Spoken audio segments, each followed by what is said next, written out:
कल कल तक हम कहाँ पहुंचे थे? कौन सा श्लोक कल किए थे?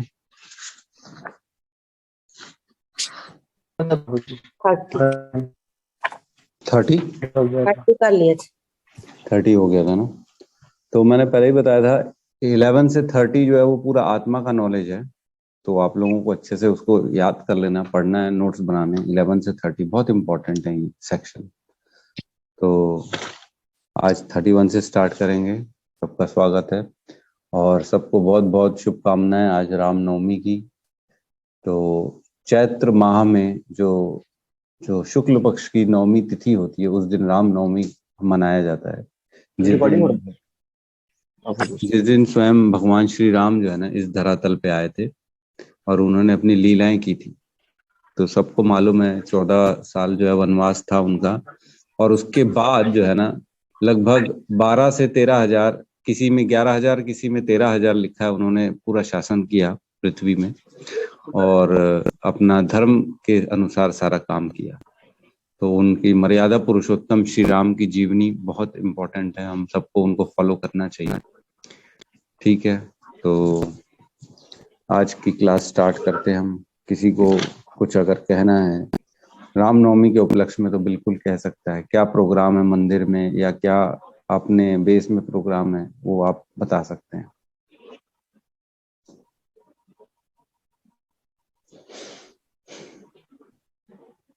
ठीक है, मंदिर में तो प्रोग्राम है ही है लंबे चौड़े। आप वहाँ पूरे दिन जाके कार्यक्रम अटेंड कर सकते हैं। अभिषेक है, कथा है, कीर्तन है, महाप्रसाद है, भोग है, 56 भोग है, सब चीजें हैं। शाम तक 7, 7:30, 8 बजे तक का प्रोग्राम है पूरे दिन का। ठीक है, तो हम अपनी भगवत गीता क्लास में प्रवेश करते हैं और स्टार्ट करते हैं मंगलाचरण से। ओम अज्ञानतिमिरन्धस्य ज्ञानांजन शलाकया चक्षुरुन्मिलितं येन तस्मै श्री गुरुवे नमः।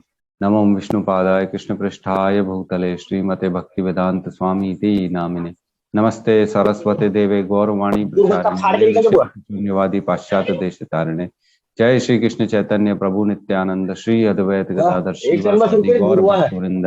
हरे कृष्णा कृष्णा कृष्णा हरे हरे, हरे राम राम राम हरे हरे। हरे कृष्णा। तो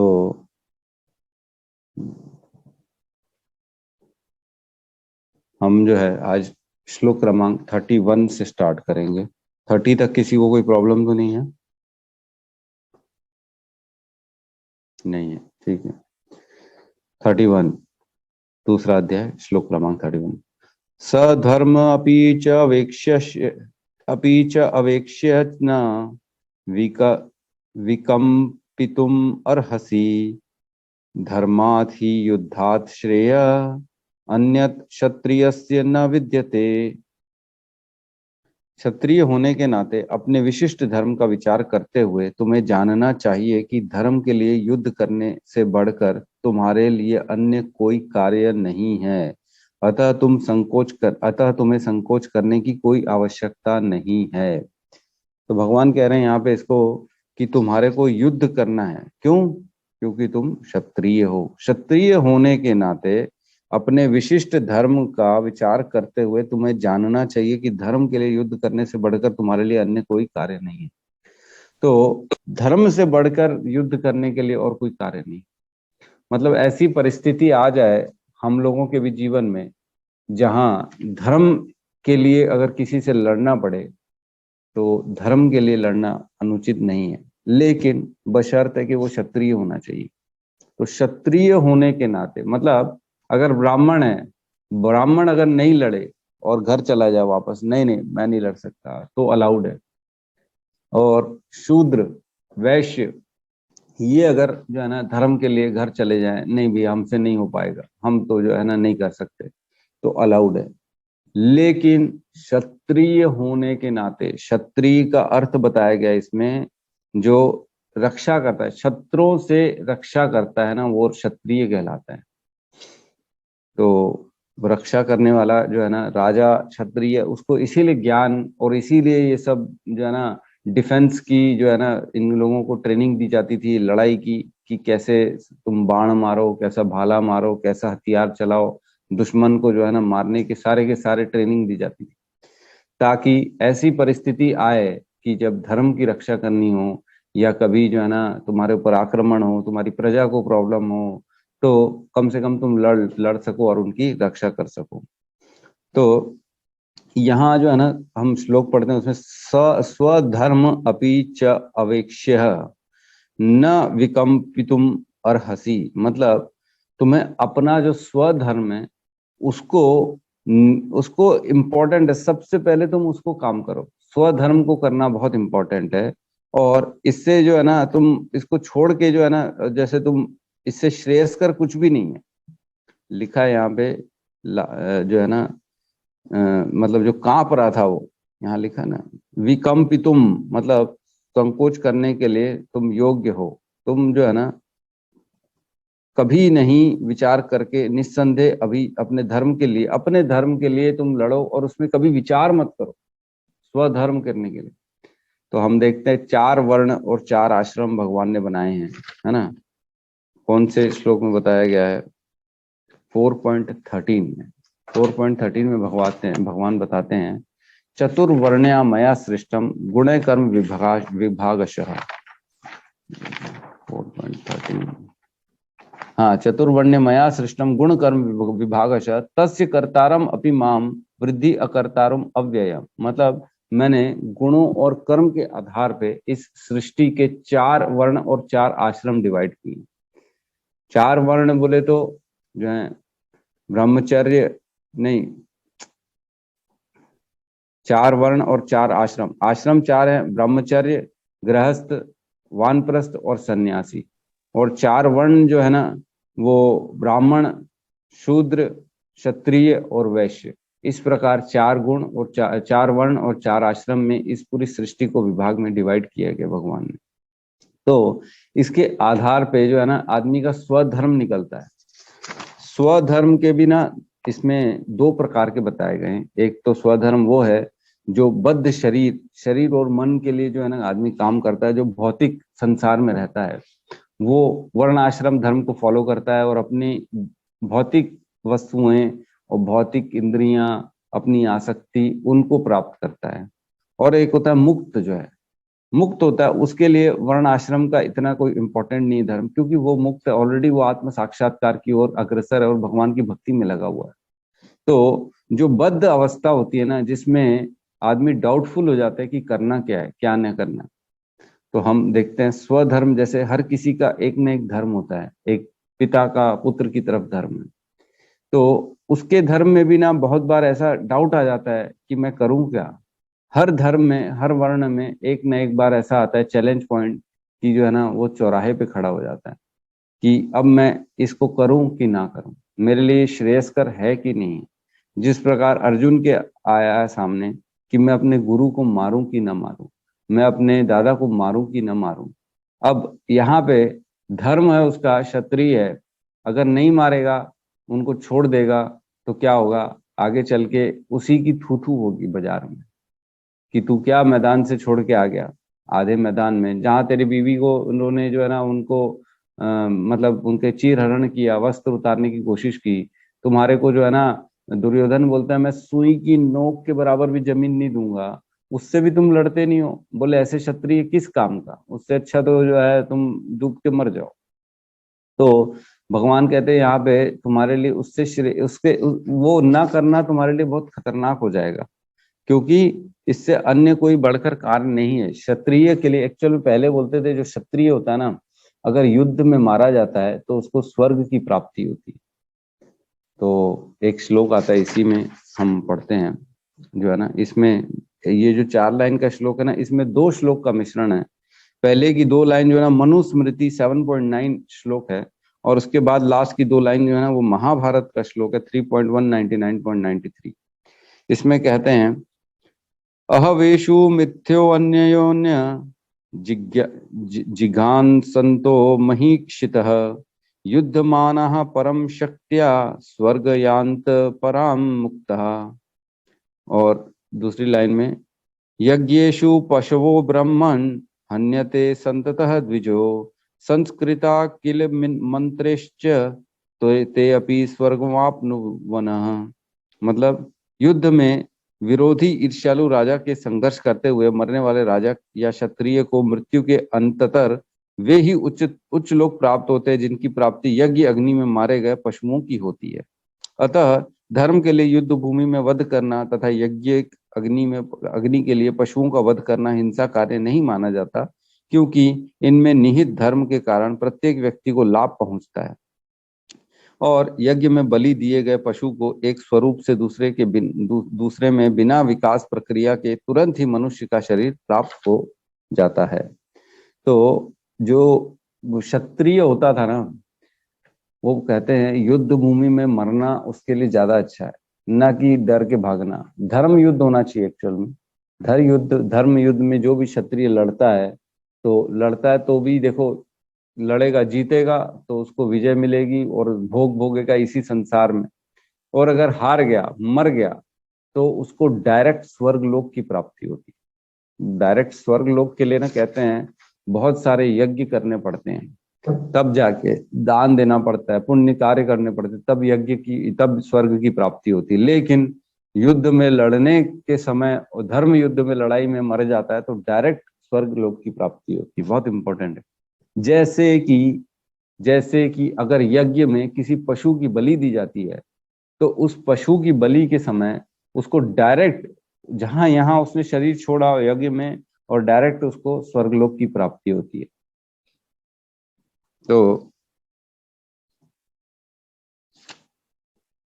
तो जो यज्ञ सोचो, जानवर जो है, जब अगर किसी बकरी को हम यज्ञ में दे रहे हैं, किसी गाय को दे रहे हैं यज्ञ में, या किसी भी जानवर को दे रहे हैं यज्ञ में, अर्पण कर रहे हैं, बलि कर रहे हैं, तो ऐसी परिस्थिति होती थी कि डायरेक्ट जो है ना उसका क्रम वाइज विकास होता। नहीं तो बकरी के बाद कुत्ता, फिर घोड़ा, फिर गधा, जो भी है, गाय, फिर मनुष्य योनि में पहुंच के भी क्या पता वो पुण्य करेगा कि पाप करेगा तो फिर से नीचे की योनियों में चला जाएगा। तो इतने सारे क्रम विकास जो है ना, ये छोड़ के डायरेक्ट उसको स्वर्ग लोक की प्राप्ति होती थी।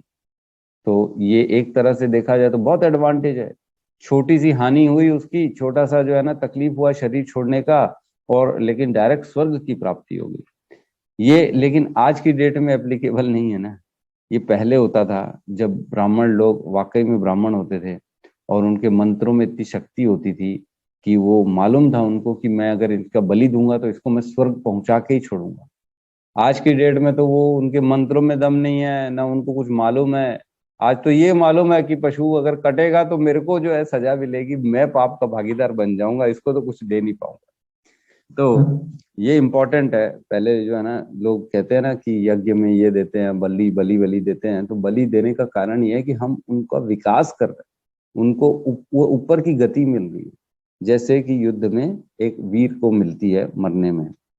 तो हम देखें हैं महाभारत में ना, लोग जबरदस्ती भी आए थे, अनइनवाइटेड राजा लोग भी आ गए थे युद्ध करने के लिए, क्योंकि धर्म युद्ध था।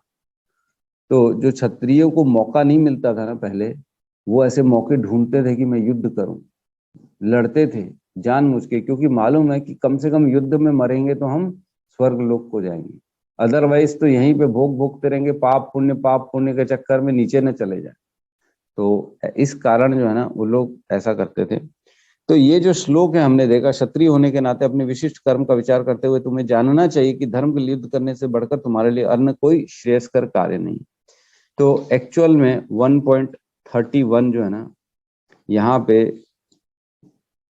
अर्जुन ने क्वेश्चन किया था भगवान से, हे कृष्ण, पेज नंबर 47 में, हे कृष्ण, इस युद्ध में अपने ही स्वजनों का वध करने से ना तो मुझे कोई अच्छाई दिखती है और ना मैं उससे किसी प्रकार की विजय, राज्य या सुख की इच्छा रखता हूँ। इसका आंसर भगवान ने यहाँ पे दिया कि क्षत्रिय के नाते तुम्हारे को करना ही पड़ेगा। तुम्हारे को सुख मिले ना मिले, सुख की आशा मत करो, लेकिन तुम्हारे को जो है ना ऊपर के लोगों की प्राप्ति होगी। और स्वधर्म जो होता है ना, बहुत इंपॉर्टेंट, हमने जैसे डिस्कशन किया, जैसे एक अर्जुन है सपोज करो, अगर नहीं लड़ेगा तो आगे चल के जो है ना उसको बेइज्जती होगी और उसकी वाइफ को फिर से लोग जो है ना, जो है हो सकता है गलत व्यवहार करें। इसी प्रकार एक सपोज करो हम स्टूडेंट हैं अगर हम पढ़ रहे हैं तो हमारे साथ ना बड़ी क्वेश्चन हो जाता है, पढ़ें कि ना पढ़ें, ना पढ़ें तो फिर जो है ना रिजल्ट खराब होगा, रिजल्ट खराब होगा तो आगे हम जो है ना हमारी जो पैसे लग रहे हैं वो वेस्ट हो जाएंगे। अच्छा पढ़ता हूँ मैं, ज्यादा पैसा लोन लेके पढ़ता हूँ, तो जो है पता नहीं नौकरी लगेगी कि नहीं लगेगी, मार्क्स अच्छे आएंगे कि नहीं आएंगे, फिर लोन पटा पाऊंगा कि नहीं पटा पाऊंगा। तो इस तरह से ना बहुत सारे ना द्वंद्व आते हैं हर किसी के स्वधर्म में। आज एक पिता है, उसका धर्म है कि अपने पुत्र को, बच्चों को अच्छी शिक्षा दे, लेकिन डर भी लगता है उसको अंदर से, अगर मैं इसको डांट दूंगा तो मेरे घर मेरे मेरे लिए गलत विचार आ जाएंगे, इसके मन में कहीं विद्रोह ना आ जाए, तो बड़ा डरता है, थोड़ा सा बोलता है, ज्यादा बोल भी नहीं पाता है।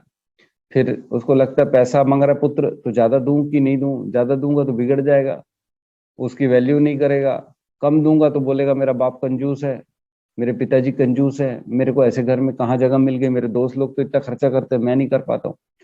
तो हर स्थिति में एक द्वंद्व होता है, हर किसी के अंदर एक द्वंद्व होता है, और वही द्वंद्व चल रहा है अर्जुन के अंदर। अब उस द्वंद्व से उसको बाहर कैसे निकालना है, तो यहाँ सबसे बढ़िया जो है ना भगवान बता रहे हैं कि स्वधर्म को अपनाना चाहिए। जो तुम्हारा स्वधर्म है, एज पर धर्म कर्म करना चाहिए, जो उचित होना चाहिए, उसमें रिलेशंस को नहीं आने चाहिए, अफेक्शंस, अटैचमेंट्स, वस्तुएं, व्यक्ति, इन सब को अलग हटा के हमको निष्पक्ष जो एक स्वधर्म के हिसाब से काम करना चाहिए, वो डिसीजन लेना चाहिए। तो जैसे देखते हैं हम, एक डॉक्टर होता है, एक डॉक्टर के बहुत ऑपरेशन करता है, वो डेली डेली ऑपरेशन कर रहा है, लेकिन एक दिन उसका पुत्र उसके सामने पेशेंट बन के आ गया है, और उसका पुत्र जो है ना, उसका बेटा, वही जीवन और मृत्यु से लड़ रहा है, अब उसको अपने बेटे का ऑपरेशन करना है। तो क्या वो नॉर्मल जैसे डेली ऑपरेशन करता है वैसे ही ऑपरेशन करेगा? नहीं कर पाएगा। हमारे बीच में डॉक्टर्स भी हैं, बताइए, डॉक्टर लोग, डॉक्टर माता जी की क्या सेम इंटेंशन रहेंगे? क्या इंटेंशन रहेगा, क्या सोचेगा वो? प्रभु जी, ज्यादातर डॉक्टर अपनी ट्रीटमेंट या ऑपरेशन नहीं करते अपने रिलेटिव्स के। नहीं करते ही नहीं है वो। क्यों नहीं करते? क्योंकि इमोशनल अटैचमेंट है, बहुत अटैचमेंट है, तो कैसे करेंगे? वो नॉर्मल केस नहीं है। दूसरे केसेस में क्या होता है कि उसको कोई लेना देना नहीं, रिजल्ट से कोई आसक्ति नहीं है, बच्चा तो ठीक, नहीं बच्चा तो ठीक, मैं प्रयास कर रहा हूँ, लेकिन अपने केस में उसको सब चीज सोचनी है, रिजल्ट भी चाहिए उसको, रिजल्ट में आसक्ति हो जाती है उसकी, इसलिए नहीं कर पाता है, डरता है, मेरा अपना है, मेरा अपना खून है, अटैचमेंट है, दर्द होगा उसको भी, अगर चीर फाड़ करेगा, कैंची चलाएगा, छुरी चलाएगा, तो उसको ये फील होगा कि कैसे मेरा पुत्र, मेरा बेटा बेचारा इतना दर्द सहेगा। और दूसरों के केस में कुछ नहीं होता।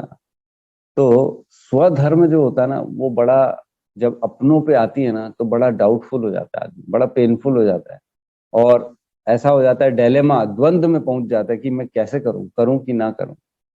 तो यहाँ बता रहे हैं कि हमारे को जो है ना एकदम निष्पक्ष होके स्वधर्म को फॉलो करना है, और जो है ना हमारा जो धर्म है उस समय के लिए उसको करना है। तो ऐसा एक्चुअल में क्या है कि देखो, कर्म में ना बहुत सारे कमियां रहती हैं, जो स्वधर्म है ना उसको निभाते निभाते उसमें नेगेटिविटी भी आती है। तो हमने ऑलरेडी पढ़ा है 18.48 47 47 48, खोलेंगे एक बार।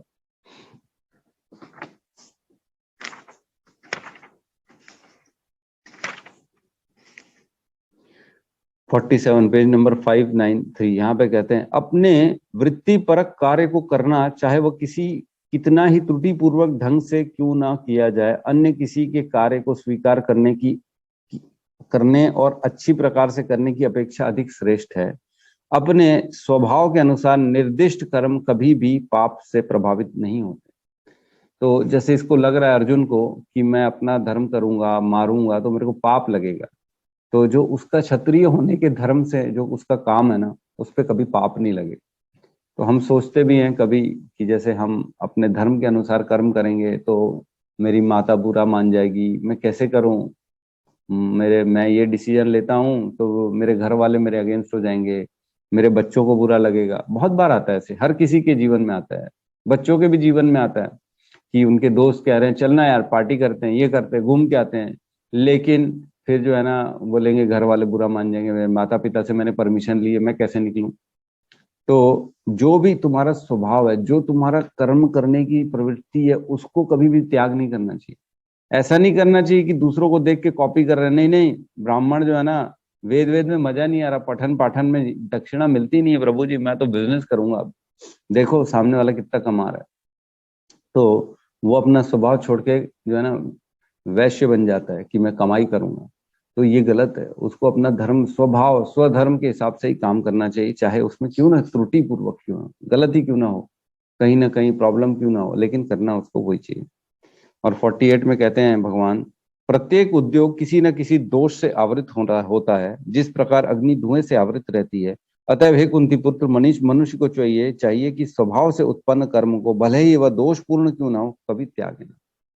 तो हमारा जो भी स्वभाव है, भले अगर हमारे को अपने पुत्र को समझाने के लिए उसके साथ थोड़ा स्ट्रांग होना पड़ रहा है, उसको थोड़ा डांटना पड़ रहा है, लेकिन मालूम है कि नहीं यार, क्या करूं, और कोई ऑप्शन भी नहीं है, पढ़ नहीं रहा, गलत रास्ते पे चल रहा है, उसकी संगति गलत है, तो मेरे को हार्ड होना पड़ेगा। तो होना पड़ेगा आपको। प्रत्येक यज्ञ में कुछ ना कुछ उसमें नेगेटिविटी होती है, दोषपूर्ण होते हैं, तो हमको वो करना पड़ेगा। तो इसी प्रकार जो है ना यहाँ पे भगवान समझा रहे हैं उसको कि तुम युद्ध करो, और उससे अलग, तुम इससे अच्छे और कोई तुम्हारे पास ऑप्शन ही नहीं है, क्योंकि लोग युद्ध में डायरेक्ट सीधा स्वर्ग को प्राप्त होते हैं। ठीक है, नेक्स्ट श्लोक में प्रवेश करते हैं हम, ज्यादा समय लग जाएगा। 32, यच्छया च उपपन्नम स्वर्गद्वारम अपावृतम, सुखिनः क्षत्रिया पार्थ लभन्ते युद्धम ईशदृशम। हे पार्थ, वह क्षत्रिय सुखी है जिन्हें ऐसे युद्ध का अवसर अपने आप प्राप्त होता है, जिससे उनके लिए स्वर्ग लोक के द्वार खुल जाते हैं।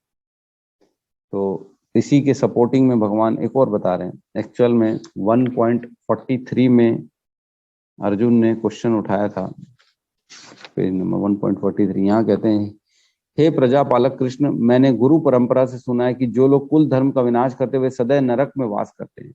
तो भगवान को बोला था इसने कि मैं अगर लड़ाई करूंगा तो मैं अपने कुल का नाश कर लूंगा, और मेरे को नरक का जो है ना गामी होना पड़ेगा, नरक जाना पड़ेगा। तो उसके आंसर में यहाँ भगवान बता रहे हैं कि हे पार्थ, वह क्षत्रिय सुखी है जिन्हें ऐसे युद्ध का अवसर प्राप्त अपने आप प्राप्त होता है, जिससे उसके लिए स्वर्ग के द्वार खुल जाते हैं।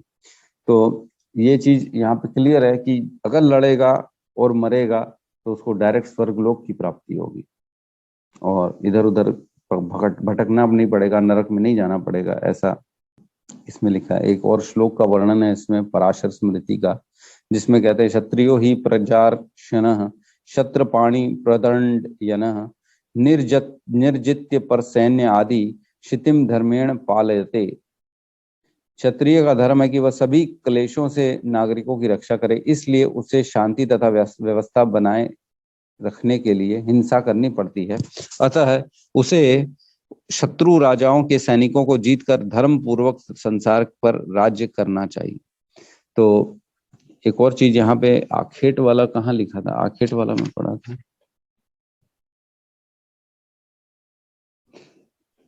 इसके पहले वाले जो है ना उसमें लिखा है श्लोक क्रमांक 31 में, क्षत्रियों को वन में आखेट करने की प्रशिक्षण दिया जाता था।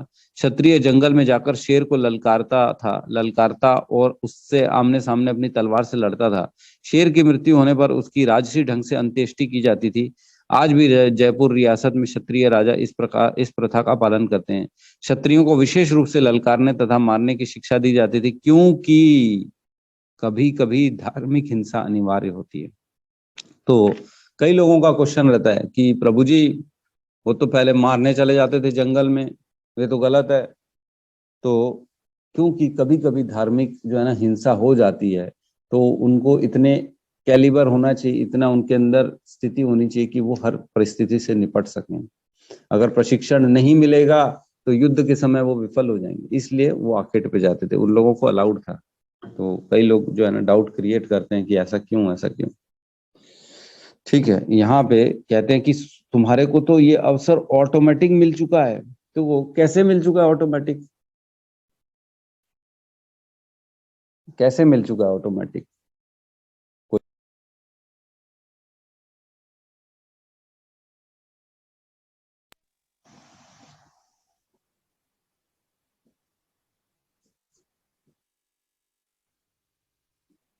कोई बताइए कि यहाँ पे भगवान कह रहे हैं जिन्हें ऐसे युद्ध का अवसर अपने आप प्राप्त हो जाता है, तो यहाँ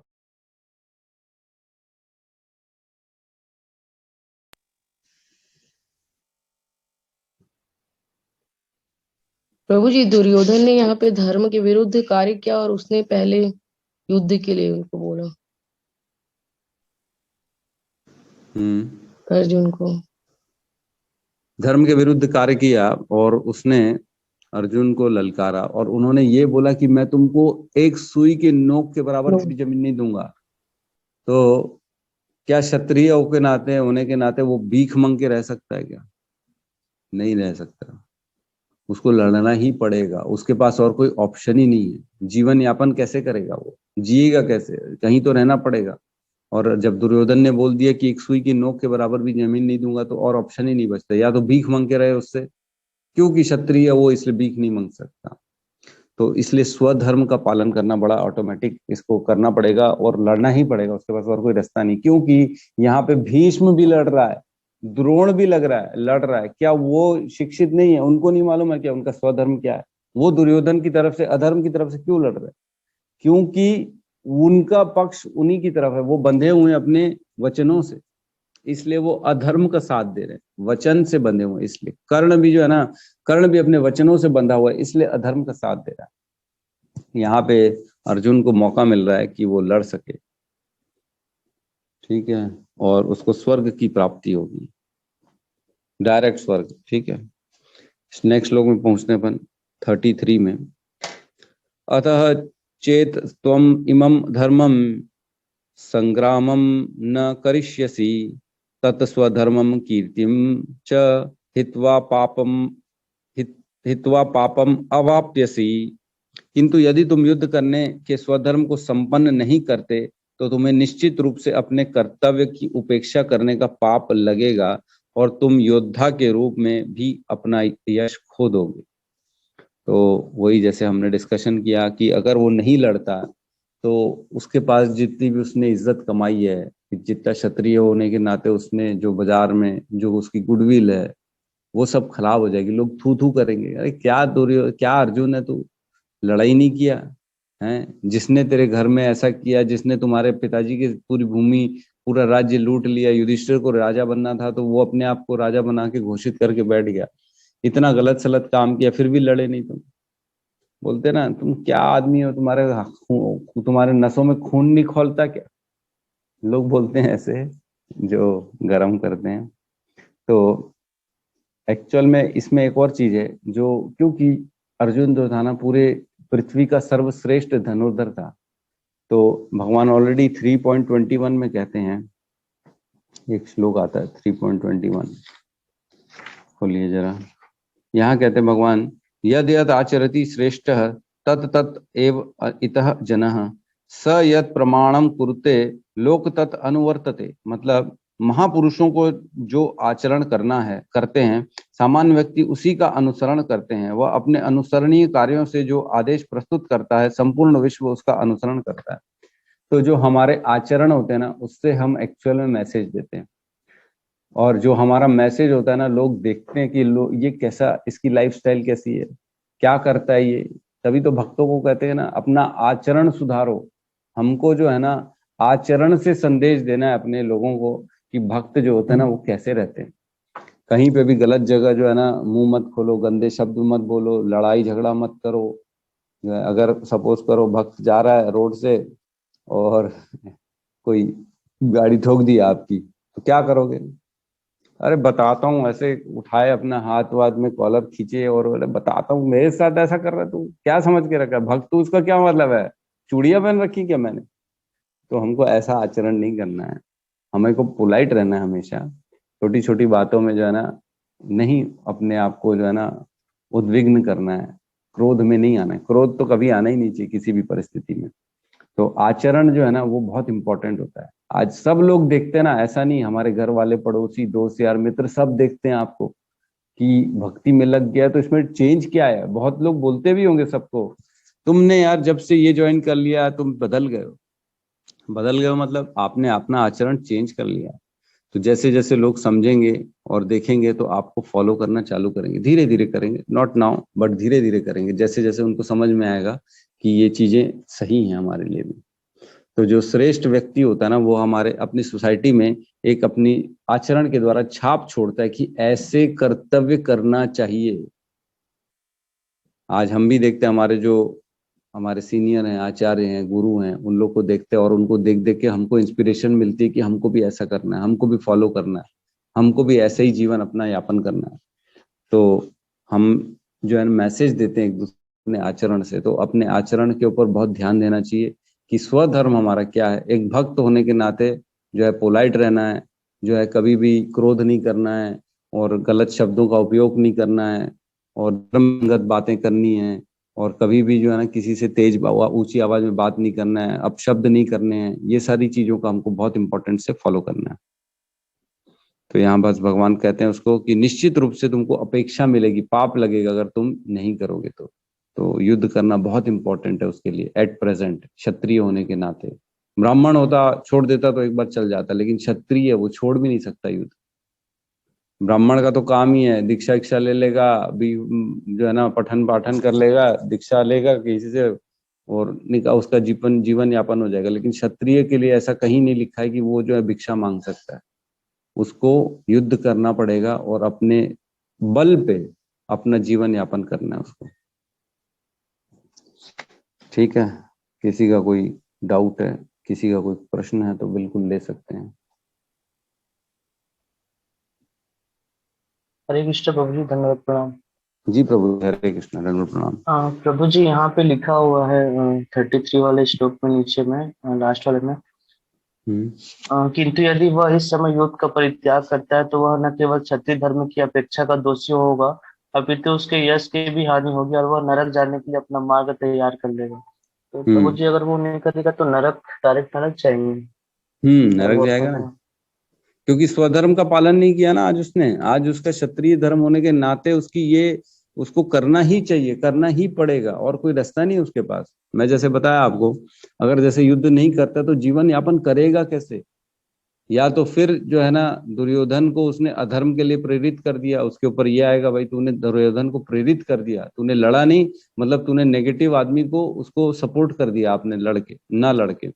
तो जब नेगेटिव को सपोर्ट मिला तो मतलब अधर्म फैल गया। उसके बाद सपोज करो द्रौपदी है, फिर से द्रौपदी का अपहरण करेगा और गाँव में जाके जो है बेचारे मासूम किसानों के ऊपर अलग अलग तरह से वो करेगा, गलत व्यवहार करेगा उन पे जो है ना।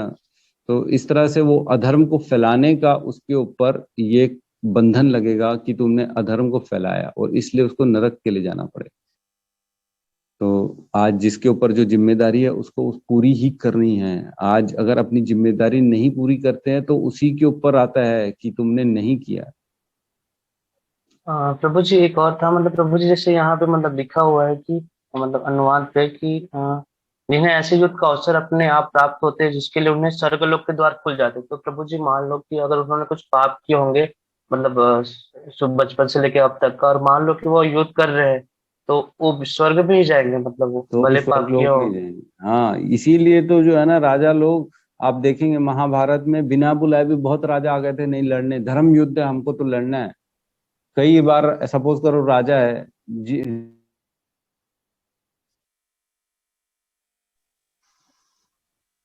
सपोज करो कोई राजा है और क्या फोन आ जा रहा है बार बार, तो उसको जो है ना क्षत्रिय होने के नाते उसको जीवन भर में लड़ने का मौका ही नहीं मिला, तो कैसा करेगा वो? तो लोग खुद दौड़े दौड़े आ जाते थे, नहीं नहीं मेरे को तो लड़ाई करनी है, जीवन में मैं लड़ूं तो सही। क्षत्रिय बना किस लिए? लड़ने के लिए बना हूं। सीने में खाऊंगा, मैं तीर खाऊंगा, भले मर जाऊंगा लेकिन मैं लड़ूंगा। तो उनको मालूम था कि जीवन भर अगर हम नहीं लड़े तो फिर कर्म के बंधन में फंस के फिर नीचे जाना पड़ेगा, हो सकता है नरक में जाना पड़े, हो सकता है कुछ और योनि में चले जाएं। इससे बेटर है लड़के मर के सीधा स्वर्ग में चले जाएं। जीत जाएंगे तो यश मिलेगा, मर जाएंगे तो स्वर्ग मिलेगा। दोनों में बेनिफिट ही बेनिफिट है, दोनों हाथ में लड्डू हैं। तो इसलिए लड़ना बड़ी आवश्यकता है, नरक कामी बन जाएगा नहीं तो। जी प्रभु जी, तो धन्यवाद। हरे कृष्ण प्रभु। चाहे कैसे भी कर्म करें, अगर धर्म के लिए युद्ध कर रहा है और उसमें वो मर गया तो उसको स्वर्गलोक की डायरेक्ट प्राप्ति होती है। तो हमारे एक प्रश्न आया सत्यम प्रभु का 2.32 में भर्त्सना का मतलब क्या है। 2.32 में भर्त्सना, तो भर्त्सना कहाँ लिखा है? हाँ, पहली लाइन में लिखा है। तात्पर्य के पहले लाइन है प्रभु जी। हाँ, तात्पर्य में विश्व के परम गुरु भगवान कृष्ण अर्जुन को इस प्रवृत्ति की भर्त्सना करते हैं कि जब वह कहता है कि उसे इस युद्ध में कुछ भी तो लाभ नहीं दिख रहा। तो कौन बताना चाहेगा भर्त्सना का मतलब? बुराई प्रभु जी। जी, बुराई, बुराई नहीं, बुराई तो एकदम कंप्लेन, काइंड ऑफ कंप्लेन। नहीं नहीं नहीं नहीं, कंप्लेंट नहीं है। और कोई? प्रभु जी उसका विरोध कर रहे हैं। हाँ, विरोध फिर भी एक थोड़ा सा मिलता जुलता वर्ड है। धिक्कार बोल सकते प्रभु जी। हाँ, ये भी एकदम सही है, धिक्कार। तो विश्व के परम गुरु भगवान श्री कृष्ण अर्जुन की इस प्रवृत्ति की भर्त्सना करते हैं जब वह कहता है कि उसे इस युद्ध में कुछ भी तो लाभ नहीं होता। भर्त्सना मतलब एग्जैक्ट वर्ड तो मेरे को भी नहीं मिल रहा। निंदा या लेकिन शिकायत करना। धिक्कार बोल सकते हैं क्या प्रभु? धिक्कार तो ठीक कह रहे हैं, धिक्कार और विरोध टाइप का एक वर्ड है ये भर्त्सना। मतलब हम उसको बता रहे हैं कि तू गलत है और ये एकदम तेरे लिए गंदा है, वो तेरे को प्रभु जी, हम जो है ना। जी, शिकायत करना या निंदा करना किसी व्यक्ति की कड़े शब्दों में। हरे कृष्णा, निंदा करना होगा शायद। निंदा करना भी जो है ना। प्रभु जी, निंदा, शिकायत और डांट दिया होगा प्रभु जी। किसमें? गूगल में? हाँ, गूगल में। हाँ जी, क्या निंदा, लिखा है? शिकायत और निंदा? डांट। अच्छा, निंदा शिकायत। शिकायत और डांट। तो निंदा शिकायत लिखा हुआ है गूगल में। तो यहाँ पे यही है कि जैसे उसने पहले बोला था कि मेरे को इसमें कुछ लाभ नहीं दिखता, तो अब उसको जो है ना निंदा शिकायत और डांट। तो अब उसको डांट रहे हैं कि ये पागल है क्या तू, ये सब गलत बात तेरे दिमाग में आई कहाँ से, तू इस प्रवृत्ति की बात, इससे निकल, इस प्रवृत्ति से। तो उसकी प्रवृत्ति की भर्त्सना करना मतलब डांट रहे हैं, समझ लीजिए उसको। ठीक है, मानसी माता जी कुछ कहना चाहती हैं। हरे कृष्ण प्रभु जी। प्रभु जी वो स्वधर्म के 2 प्रकार को आप एक बार वापस समझाएंगे क्या? स्वधर्म 2 प्रकार के होते हैं। एक जो है बद्ध, जो है ना बद्ध शरीर जो है, और एक मुक्त शरीर में आदमी रहता है, बद्ध आत्मा और मुक्त आत्मा।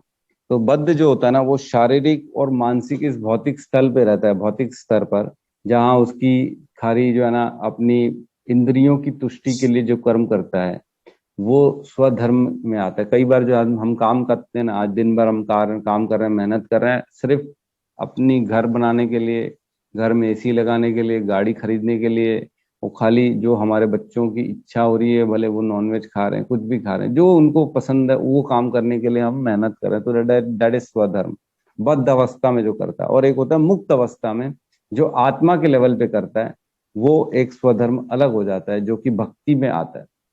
तो जैसे जैसे मंदिर जाएंगे, दान करेंगे, भक्ति करेंगे, उपवास करेंगे, और जो है ना स्वधर्म, सिर्फ धर्म के हिसाब से कर्म करेंगे कि बच्चों को पालना पोसना ये मेरा धर्म है, ना कि उनकी इंद्रिय तृप्ति की तुष्टि करनी है। तो जितना जितना हम सिर्फ अपने आप को जो है ना आत्मा और आध्यात्मिक लेवल पे बढ़ाने के लिए धर्म करेंगे तो दैट इज मुक्त, और दैट इज जो दूसरा खाली इंद्रिय तृप्ति के लिए करेंगे तो वो है बद्ध।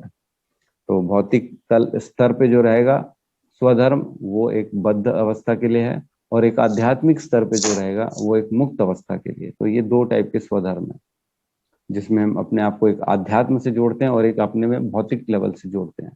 कर्म दोनों में करते हैं, एक पूर्ण रूप से सकाम कर्म हो जाता है, एक थोड़ा सा निष्काम कर्म हो जाता है, ऐसा हो जाता है। जी प्रभु जी।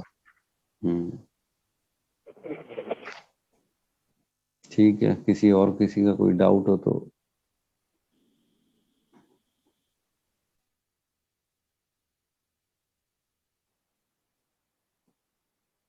कोई डाउट नहीं है तो एक ना मनुस्मृति का श्लोक है 7.88, इसमें कहते हैं न निवर्तेत समाग्र सग्रामाद संग्रामाद, मतलब जो है ना कभी भी युद्ध से मुड़ना नहीं चाहिए। ये क्षत्रिय का धर्म है। एज पर मनुस्मृति क्षत्रिय कभी भी युद्ध को पीठ नहीं दिखा सकता, चाहे उसने युद्ध के लिए न्योता दिया हो, चाहे सामने वाले ने युद्ध के लिए न्योता दिया हो।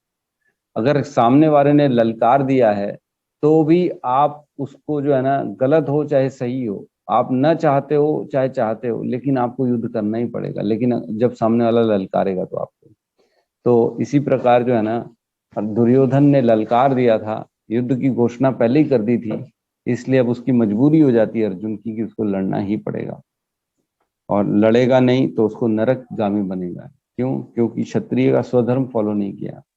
तो हमारे को भी अपने स्वधर्म को फॉलो करना बहुत इंपॉर्टेंट है, ना कि अटैचमेंट के कारण हम गलत जो है ना डिसीजन लें। कई बार देखा गया है, जैसे एक माँ है, वो टीचर का भी काम करती है और उसका बच्चा उसी स्कूल में बच्चा पढ़ता है, तो बहुत बार देखा गया है कि वो ना बच्चे को जानबूझ के अच्छे अच्छे इंपॉर्टेंट क्वेश्चंस, क्योंकि वो टीचर है, उसको मालूम है स्कूल में क्या पूछा जाना है, क्या क्वेश्चंस आने वाले हैं, तो वो बता देती है अपने बच्चे को, ये पढ़ ले बेटा तो तेरा जो है ना पास हो जाएगा। तो क्या किया उसने, अपने स्वधर्म की पूर्ण रूप से उसने चीटिंग कर दी, गलत काम कर दिया। तो इस तरह के जो काम होते हैं ना, ये नेगेटिविटी को जनरेट करते हैं और इससे नीचे की गति मिलती है। तो स्वधर्म में जो धर्म है, एज पर धर्म कर्तव्य ही कर्म करना है। उसमें आसक्तियां और ये सारी चीजें अगर आ जाएंगी तो वो हम जो है ना अपने स्वधर्म के साथ चीटिंग कर रहे हैं, और हमने फॉलो नहीं किया उसको स्वधर्म को, और हमारे को जो है ना नीचे की गति मिलेगी, उससे कहीं ना कहीं कर्म के बंधन में फंसते चले जाएंगे। ठीक है प्रभु जी, एक क्वेश्चन और था, बस छोटा सा डाउट है। प्रभु जी, ये छतरी में ही क्यों स्वर्गलोक मतलब की प्राप्ति होगा, ऐसा है? नहीं, ऐसा थोड़ी, क्षत्रिय में, ब्राह्मण में भी जो है ना आप यज्ञ करिए, यज्ञ के ऐसे ऐसे अनुष्ठान है जिसमें स्वर्ग लोगों की प्राप्ति होती है। ब्राह्मण को भी मिलता है स्वर्ग, और शूद्र को भी मिलता है, ऐसा नहीं कि नहीं मिलता। हमने पहले ही पढ़ा था, कौन से श्लोक में पढ़ा था, कि जैसे शूद्र है उसने ब्राह्मण की सेवा की, है ना, और ऐसा, चलो इसको छोड़ो, एग्जाम्पल और अच्छा एग्जाम्पल बताता हूँ। एक जो सैनिक है, छोटे छोटे सैनिक है युद्ध में, तो खाली जो है ना क्षत्रिय तो राजा हो गया, सैनिक राजा के सेवक हो गए। जो आदेश करेगा राजा, उसको सैनिक को करना पड़ेगा, तो वो मरेंगे तो वो भी स्वर्गलोक में जाएंगे।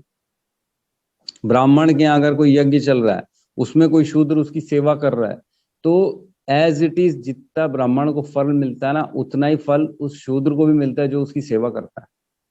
तो ऐसा नहीं है कि नहीं, जो जितना आपने सेवा की, सपोज करो आपने जो है ना संडे को मतलब हमारे यहाँ भागवत की जो कथा होती है और प्रसादम होता है, उसमें आपने सेवा की, तो ऐसा नहीं है कि जो स्पीकर है सिर्फ उसी को मिल रहा है वहां का श्रेय। जो किसी भी तरह से इन्वॉल्व है उस कार्यक्रम में, जो अपना थोड़ा भी योगदान दे रहा है, तो उतना प्रतिशत उसको भी फल मिलेगा। ऐसा है, तो आपका योगदान होना चाहिए। ऐसा नहीं है कि सिर्फ पैसे से या आपने जो है ना बोलने की शैली से, या आपने जो भी किसी भी प्रकार से आपने कुछ भी वहां पे योगदान दिया, चाहे आप चले गए, आपने सफाई कर दी, आपने चाहे भोग बनाने में मदद कर दी, चाहे प्रसादम डिस्ट्रीब्यूशन में मदद कर दी, चाहे किसी भी बाद में क्लोजिंग में थोड़ी सी सफाई कर दी, तो किसी भी प्रकार से आपने जो भी योगदान किया, उतना प्रतिशत आपको फल मिलेगा ही मिलेगा। तो ऐसा नहीं है कि सिर्फ क्षत्रिय को स्वर्ग मिलता है, सबको मिलता है। अपने अपने धर्म, स्वधर्म को अपनाने से वो ऊपर की ही गति मिलती है एक्चुअल में। यहाँ इसीलिए बता रहे हैं कि स्वधर्म करोगे तो उच्च के ऊपर के लोकों में जाओगे, नहीं करोगे तो नीचे के लोकों में चले जाओगे। तो यहाँ एक्चुअल में एग्जाम्पल क्षत्रिय का चल रहा है, इसलिए क्षत्रिय होने के नाते तुम स्वधर्म करो। ब्राह्मण का जो स्वधर्म होगा वो उसको वो करेगा तो ऊपर के लोकों में जाएगा। शूद्र होगा, शूद्र को अपना स्वधर्म करेगा तो ऊपर के लोकों में जाएगा। लेकिन स्वधर्म नहीं करेगा, सपोज करो सिचुएशन चेंज करते हैं, हमको मजा नहीं आ रहा, मेरे को मजा नहीं आ रहा खाली सेवा करते करते, अब मैं क्या करूंगा, मैं जो है ना खुद लड़ाई करूंगा, मैं भी क्षत्रिय बनूंगा, मैं भी जो है ना मारूंगा दूसरों को, तो हम दूसरे की कॉपी करने की कोशिश करेंगे ना, सिचुएशन चेंज करने की कोशिश करेंगे ना, तो वो जो है ना प्रॉब्लम सॉल्व नहीं होगी। वो जो है एज इट इज बनी रहेगी प्रॉब्लम, और उल्टा स्वधर्म नहीं करने का पाप लग जाएगा हमारे, समझे। सिचुएशन सपोज करो भाग रहे हैं अपनी सिचुएशन से, घर की स्थिति खराब है, बोले बहुत प्रेशर है प्रभु जी, मैं क्या करूं, मैं घर छोड़ के भाग रहा हूं, मैं तो सन्यासी लूंगा, सन्यास आश्रम ग्रहण करूंगा, अब मेरे को नहीं रहना घर में। क्यों? क्योंकि प्रेशर है, माँ का प्रेशर है, पत्नी का प्रेशर है, बच्चों का प्रेशर है, मैं कैसे सहूं? अरे सहना पड़ेगा आपको, और कोई आपके लिए चारा ही नहीं है, क्योंकि भगवान ने ऐसी परिस्थितियां आपके लिए बना के दी हैं, और आप उसको छोड़ के भाग रहे हो, मतलब आप किसके कर रहे हो? भगवान की चीजों का पीठ दिखा के भाग रहे हो आप, हर चीज को। तो ऐसा नहीं कर सकते, आपको उसको रह के उनसे अछूता होते हुए, अपने ऊपर उसका प्रेशर ना लेते हुए, सिर्फ ये सोचते हुए करना है कि मेरे को भगवान ने ऐसी चुनौतियां दी हैं, मैं इसको करते करते, और भगवान की तरफ जो है ना अपना सारा कर्म भगवान के ऊपर अर्पण करना है, मेरे को मेरे ऊपर नहीं रखना है। ऐसा नहीं सोचना है कि मैं करने वाला हूँ, या मेरे द्वारा इनको दिया जा रहा है, ऐसा नहीं सोचना। ठीक है, जो परिस्थिति आई है, आज ये परिस्थिति आई है, कल चली जाएगी, आज इसमें हम कल निकल जाएंगे, बस ये सोचना है हमारे को। ठीक है प्रभु जी। हरे कृष्ण प्रभु जी। जी प्रभु जी, हरे कृष्ण। प्रभु जी, जैसे धर्म और इस, जैसे दुर्योधन लोग तो अधर्म का पक्ष ले रहे थे, मान के चलिए, तो दोनों पक्ष से जो भी मरे हैं, समझिए इसमें जो, तो दोनों को स्वर्ग की प्राप्ति हुई होगी इसमें। जैसे दुर्योधन की तरफ से जो लड़ रहा है, तो उनको भी स्वर्ग की प्राप्ति हुई होगी फिर। हुई होगी, लेकिन उसका कारण ये नहीं है कि वो युद्ध में मारेगा इसलिए। देखो, दुर्योधन को तो नहीं मिलेगी, दुर्योधन को भी मिलेगी, क्योंकि भगवान थे वो वहां पे, स्वयं भगवान के सामने युद्ध हुआ था। जितने भी लोग मरे वो सिर्फ इसलिए स्वर्ग जा रहे हैं क्योंकि भगवान थे वहां। एक्चुअल में देखो, जैसे दुर्योधन के सपोर्टर जितने नीचे थे उसके, उनकी तो मजबूरी थी, क्योंकि उनका राजा दुर्योधन है, उनका स्वधर्म है कि जो मेरा राजा बोलेगा वो फॉलो करना पड़ेगा, इसलिए वो मरेंगे तो उनको ऊपर के लोग मिलेंगे। लेकिन दुर्योधन इसलिए स्वर्ग गया क्योंकि भगवान कृष्ण के सामने था वो, इसलिए उसको जो है ना मुक्ति मिली, मोक्ष मिला। तो अधर्म का साथ जो है, अधर्मी को जो है ना, जैसे जबरदस्ती कोई लड़ रहा है, हम देखते हैं आज की डेट में, आज जैसे कोई देश है या कोई भी ऐसी परिस्थिति बन जाती है जिसमें अधर्म के कारण कोई लड़ रहा है, तो उसको उच्च गति नहीं मिलेगी, मर जाएगा तो उसको नीचे की गति मिलेगी। लेकिन धर्म की रक्षा के लिए जो कर रहा है उसको उच्च गति मिलेगी, ऊपर के लोग मिलेंगे। कृष्ण प्रभु जी। एक मिनट, क्या कह रहे हैं रोहित प्रभु? पूछे। यहाँ पे होता है, यहाँ पे अपना जैसे इंडिया पाक का जो युद्ध होता है, जैसे भी होता है, यहाँ पे जैसे बॉर्डर पे शहीद होते हैं, या फिर यहाँ पे टेररिस्ट लोग जैसे भी होते हैं इसमें, तो उनकी क्या गति होती होगी पैरेलल इसमें? जैसे इंडिया पाकिस्तान के लिए मर गए, उसकी क्या गति होगी? ये थोड़ा सा डीप क्वेश्चन है। सैनिक लोग नहीं प्रभु जी, मैंने सुना था कहीं सैनिक लोग भी जैसे यहाँ पे अगर मरते हैं, शहीद होते हैं, तो उनको भी स्वर्ग की प्राप्ति होती होगी?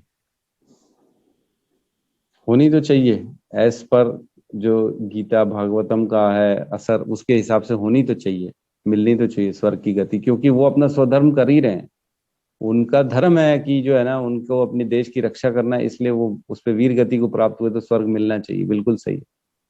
लेकिन पैरेलल प्रभु जी इसी में, जैसे सपोज करो जैसे टेररिस्ट हैं, है ना, पाकिस्तान के अगेंस्ट लड़ रहे हैं, तो वो तो खैर सपोज करो उनके देश के लिए वो भी मतलब अपने धर्म का पालन कर रहे हैं, अपने एक हिसाब देखा जाए। नहीं, तो टेररिस्ट का तो धर्म ही नहीं ना, स्वधर्म कहाँ, लड़ना थोड़ी, क्षत्रिय थोड़ी है वो। टेररिस्ट नहीं प्रभु, जैसे पाकिस्तान और भारत युद्ध हो गया, तो पाकिस्तान अपने लिए कर रहा है, भारत अपने लिए कर रहा है, दोनों देश के सैनिक मर रहे हैं, तो उनकी क्या गति होती होगी ऐसे इसमें, अगर इससे रिलेट करें तो?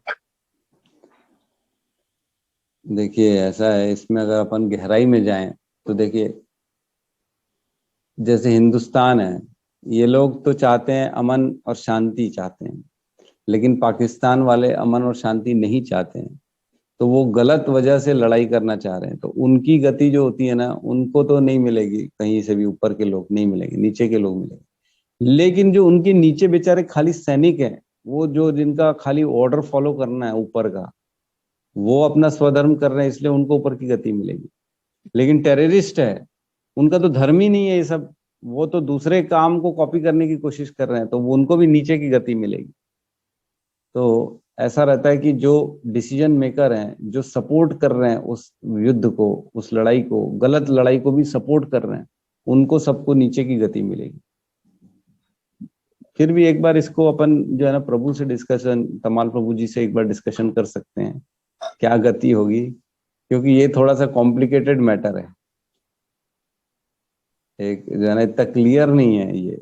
कोई जो है गलत चीजों को प्रेरित करना और गंदी मतलब गलत ढंग से जो है ना नियत खराब होकर युद्ध करने के लिए प्रेरित करना, और यहाँ पे मतलब इसको समझना पड़ेगा।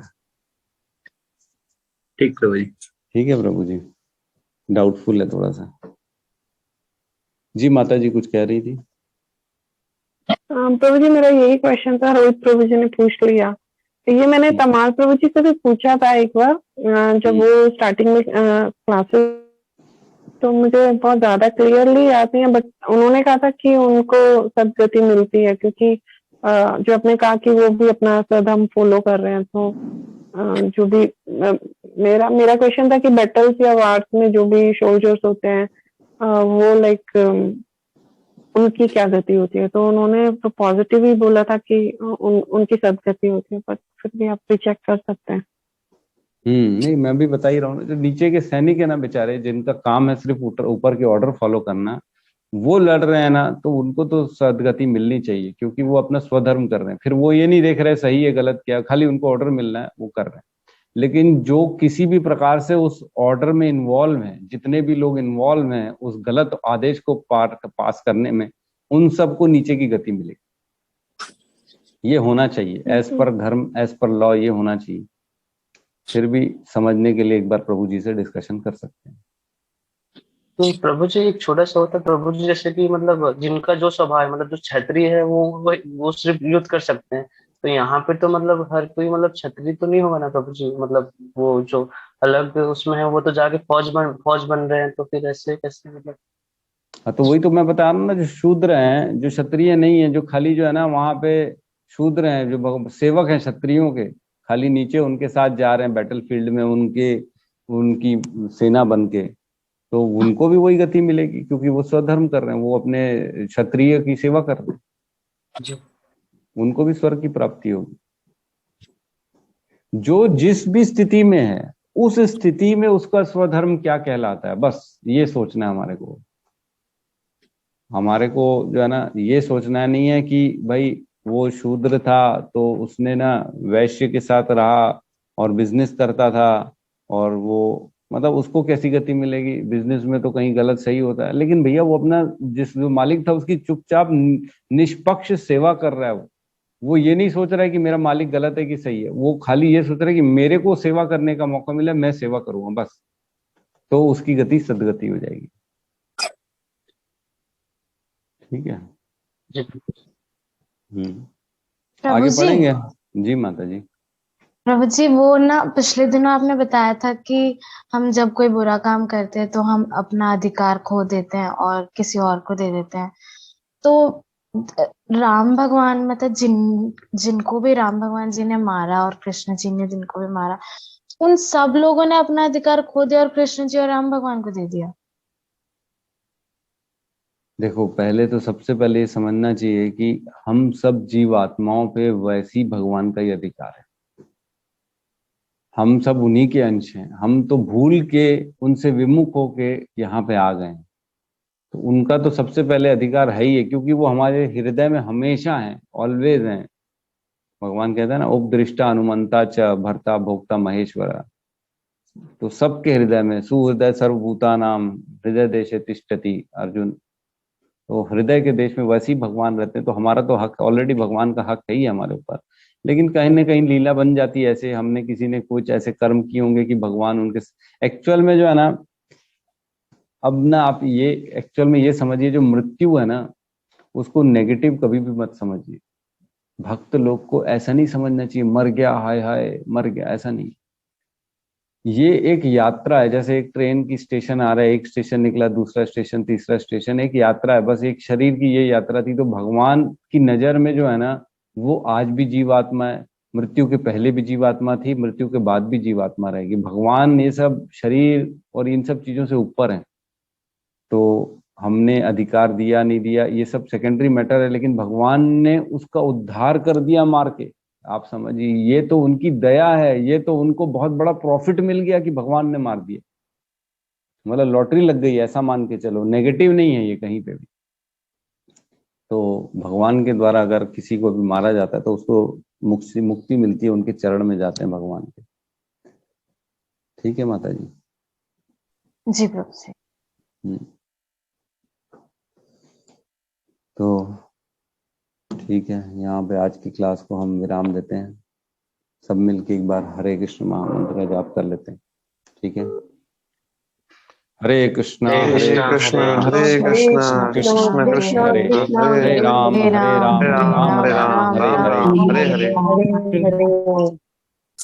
सभी भक्त वृंद सभी भक्त वृंद की जय। सद्गुरु श्री प्रभुपाद की जय।